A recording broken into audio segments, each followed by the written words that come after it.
welcome to Comics Price Guide Presents Tales from the Geek. Erin the Mechanic here. And I'm in charge of background music, which you can probably hear, but it's fine, because we're shooting outside today. We are, because it's gorgeous outside. Outside edition. So we've got some comics, we've got some news, and hey, we're outside. Guess what I'm going to be doing this weekend? Going to a con. Yeah, I'm going to be at Smallville Con in Kansas. So nice. Guess what I'm doing tonight? What are you doing? What? I'm seeing Warcraft the movie. Ooh. Yeah. I have heard not good things about it, but I'm excited. I bet it's going to be great anyway. I'm sure it'll be fine. Also, speaking of Warcraft, stay tuned for after this because there might be some cosplaying going on around Warcraft. Like orcs and stuff? Maybe. Anyway. How do you do the CGI in real life?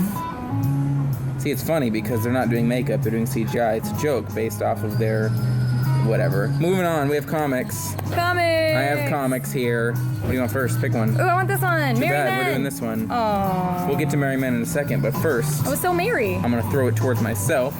He caught it. Here's Wonder Woman. Now, this is another Rebirth book, of course, because I like Wonder Woman. She's cool. Me too. She's a warrior. She's fighting for your rights. Wow, her stance is so solid, but her eyes look kind of kind. Yeah, like Wonder Woman should. Exactly. No, she should look like, I'm gonna kill you. Maybe. But anyway, this is a new Rebirth book, and this is actually, I think, one of the more interesting ones I've read so far. Because, they did the Rebirth event where they sort of, kind of redid a little of their universe. Mm-hmm. They kind of restarted everybody. They rebirthed their universe and stuff. Kind of, yeah. I thought that was like a big deal. This one's really interesting because it's, in the past couple years, the New 52 and everything, Wonder Woman's had a bunch of different, origins. Mm-hmm. Like, she was made of clay, and then she was Zeus's daughter, and then she was born to the Amazons and stuff. Oh, yeah. There's all sorts of different stuff. This actually makes her sort of aware of all her origins and everything, and she's like, what's the truth? And so she's sort of on a hunt to figure out what's going on with her past. What is my past? It's like who am I? Who am I? That kind of stuff. So it's interesting, and it's really cool, and it's Greg Rucka, and he's a great writer. So, Wonder Woman, check it out. Buy that. Definitely, that sounds awesome. Buy all of it. I almost said Who Are You My Mother, but that's not quite the That's same. a different story. That could be a Wonder Woman story. You never know. Maybe that's the second. We can talk about Merry Men now. I guess. Hey, Merry Men! You can talk about Merry Men. That's that's all I got. You seem like an expert on it so far. I'm just pretty excited. No, so this is a new comic featuring. It's a new Robin Hood sort of twist, basically, where your Robin Hood characters, the Merry Men, Prince John, all these people, but in it, it's focused on. It's like LGBT representation because Prince John has outlawed homosexuality. And this is about sort of a Robin Hood who's, in a relationship with another one of his Merry Men. He's got some gay friends, and they're sort of resistance fighters against this, tyrant of Nottingham. So it's a really cool take on Merry Men. It's really LGBT friendly, which is always good. You want to see more of that in comics, of course. Right. So, and of course, it's got some interesting characters who are all, very funny and very, very, very fun to read. So check it out. Check out Merry Men if you like Robin Hood and stuff like that. Yes. Now this one's fun for me because did Bobby talk about Scooby Apocalypse with you? Yes, he did. This is another one of their fun little twists from Warner Bros. And DC Entertainment is Wacky Raceland. Ooh. Did you ever watch Wacky Races? No. Back in the old times, cartoon Wacky Races, everybody's racing in their little cars. No, I'm surprised I have not. This is Wacky Races. Makes me question your age now. In the world of Mad Max.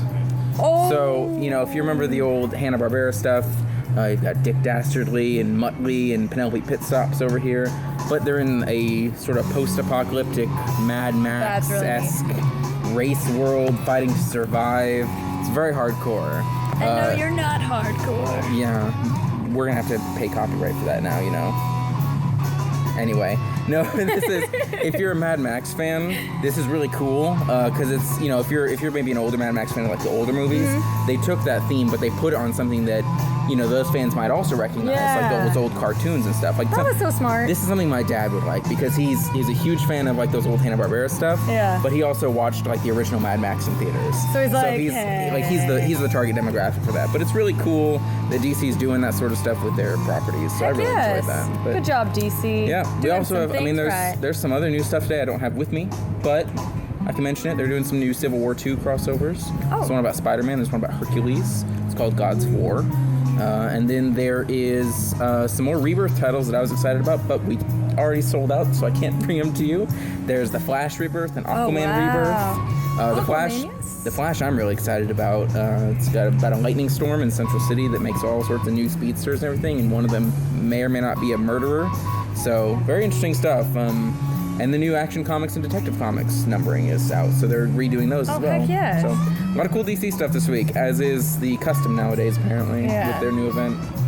Go Rebirth. Go Comics. Mm-hmm. Speaking of comics, nothing to do with comics, but there's news about Pacific Rim 2. Did you see the news about Pacific Rim 2? No, what's up? John Boyega is going to be in Pacific Rim 2.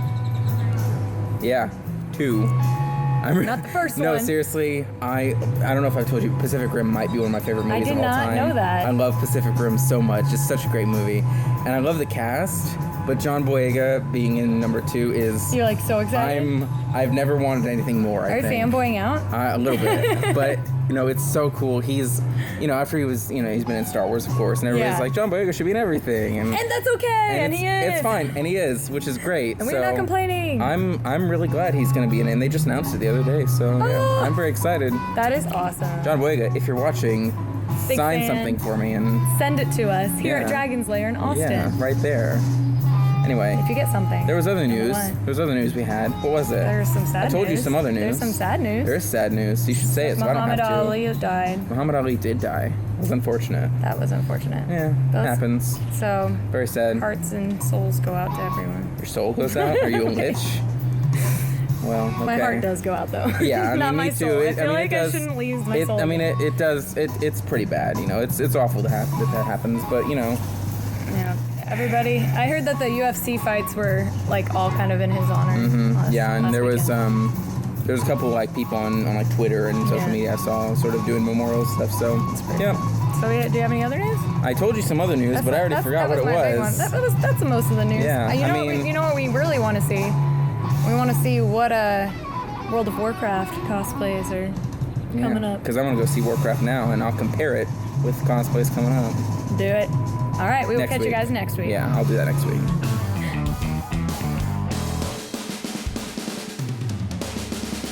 Hey everyone! Hello! Welcome to Cosplay Tips and Tricks with our Counterpoise cosplay, one half of it. Yes! One half. Half. Other half is not here yet. At the moment. Bum, bum, bum. But we have some stuff for you this week, including...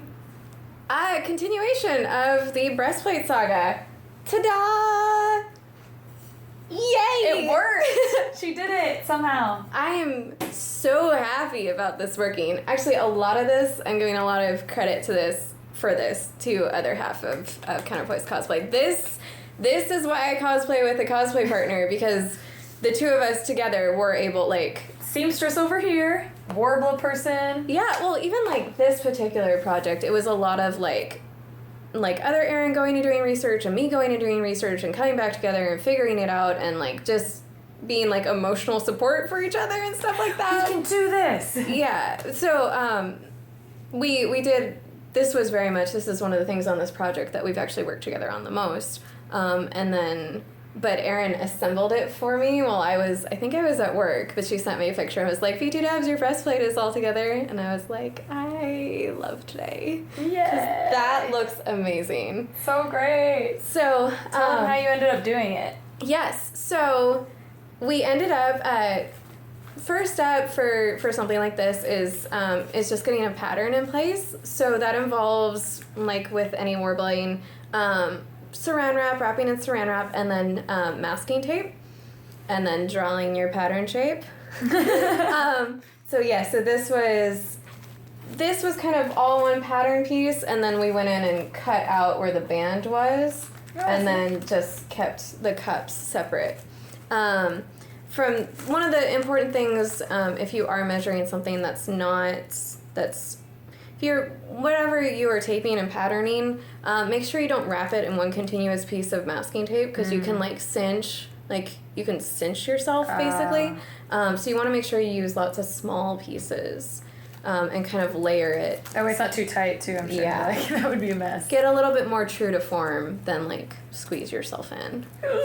Yeah. So then came the awkward part, and me going to Joann's and having to find a spherical shape approximately the size of my bust, which I had actually, like, I measured, and I was like, okay, I think I have a general sense of what, like, the half circumference needs to be.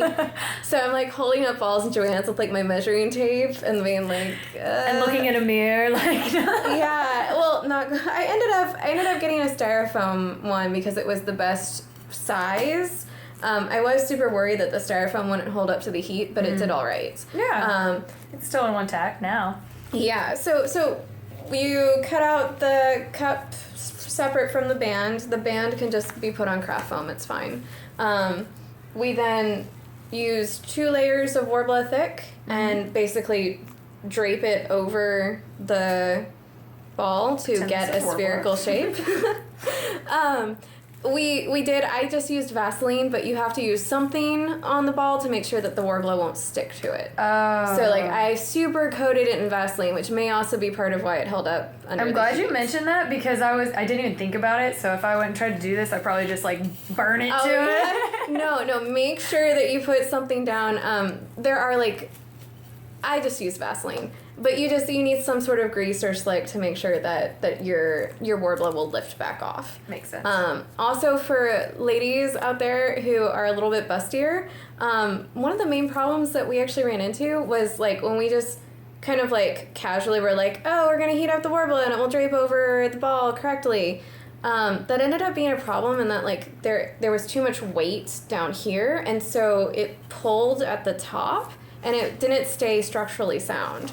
So what we had this part would be too thin? Is that what was happening? Yeah, well, like we actually, one of them, it actually came apart completely right like at the top. Yeah, and like so these 2 are actually attempts like 3 and 4 to get the right shape. So what you really need to focus on is like heat the center and then kind of take the heat away and let it set a little bit, like in the new shape, and then do a little bit wider. Let it cool, do a little bit wider, let it cool, and kind of gradually let it drape. That makes sense. Once you have the Warbler draped into, a semi-spherical shape, then you can just lay your pattern piece on top and cut it out like normal. Oh. The cups won't have the craft foam, so the 2 layers of thickness obviously is to help give it some thickness, also to help it stay a little bit more tongue-tied. Have a little bit more structural integrity when you're getting it into the spherical shape. Yeah, this is sturdy. Yeah. And then obviously for comfort's sake, you're definitely gonna go in and line that. Right, you don't want this really sharp piece to just be digging into you all the time. Yeah. Also, when you're measuring, make sure that you're wearing the bra that you are going to wear with it. Smart. Because that changes things a lot. So. Yeah, so, and then I'll just turn this around. We have our D-rings in place a little already. We used Wonderflex around to attach the D-rings. So the back will lace, and then their straps will come across, and I'll have something to attach my pauldrons to. Woohoo! But, yeah. Keep an eye out. We will keep showing you guys updates. Yes. We've already started on our Facebook page a photo album of pics from the build. You're welcome to look through them. They might be a little bit more detailed or touch on things that I have yet to talk about. So awesome. Well, we will catch you guys next week. Yay! Stay nerdy, folks.